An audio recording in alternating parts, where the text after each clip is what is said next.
Welcome, ladies and gentlemen, to Smith Walbridge Camp, Drum Major Session number 2. My name is Gary Smith.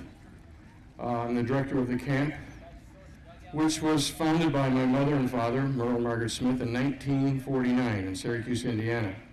I'm real proud to have my mother here today to enjoy the ceremonies with us and hand out the awards. Maggie Smith, stand up, founder of Smith Walbridge Corporation.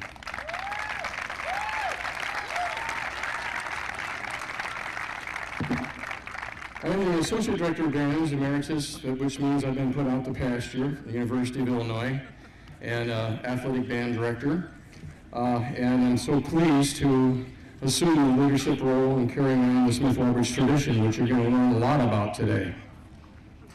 I'd like to introduce some folks before we begin, important folks. First of all, I'd like to introduce the head clinician for the Drum Major Camp, a graduate of Smith Walbridge, who went on to become the drum major at University of Florida, Gator Band, and became a band director in Gainesville, Florida, and in Napanee, Indiana, and has just been appointed new assistant director of bands and director of athletic bands here at Eastern Illinois University. This is our head clinician, Mr. Barry Hauser, right here.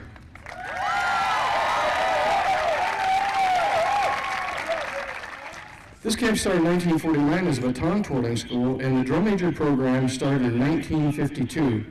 It was the first camp like it in the country. And my father, who had been high school drum major in Mishawaka, Indiana, and then eventually the drum major of the CD's band in the Navy during World War II, came back, and my mother, who was a dancer and a choreographer, and they started the Smith Walbridge camp with 6 campers.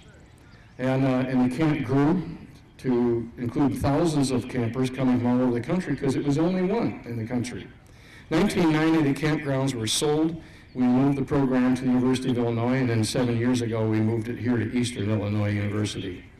This year, we have over 1,000 students coming from 30 states and 2 countries, including the first session, which we had a week and a half ago for color guard, marching percussion. We had a section leader camp. We had a color guard camp. And then in between, before the camp actually began, we had a leadership workshop for leaders of all types of backgrounds in the marching band medium. Then we have 2 drum major sessions. In between those sessions is a student conductors clinic and a mace spinning clinic. You'll see an example of what the mace clinic has done for mace spinning in the Midwest shortly. The first thing we saw was mass band conducting the national anthem. We have 3 levels of conducting here, and so that when students return, they don't repeat any material. And the national anthem, by audition, was sung by Nathan Pratt from Bloomington North High School in Indiana. What a great voice and good phrasing and very musical. Nathan?